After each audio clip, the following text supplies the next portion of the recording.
عمر دعوتش چند سال بود؟ 23 سال. یکی کل عمرش بود، یکی عمری که دعوت کرد تا 40 سال دعوت نمیکرد.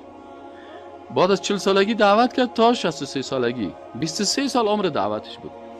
در 23 سال 13 سالش عقیده درس داد و 10 سال دیگه احکام، نظام اقتصادی، نظام سیاسی، نظام اجتماعی، فقه معاملات، فقه عبادات، فقه کل مسائل فقهی، نماز، روزه، حج، زکات، الایمان بدون و 70 شعبه، تمام شعبات در 10 سال یک مضمونه 13 سال. این حال از خود فکر کن که مثلا در کل عمرت رسول اکرم صلی الله علیه و 13 سال وقت خدا داد، صحابه کرام 13 سال درس خواندن و باقی ماندهشون در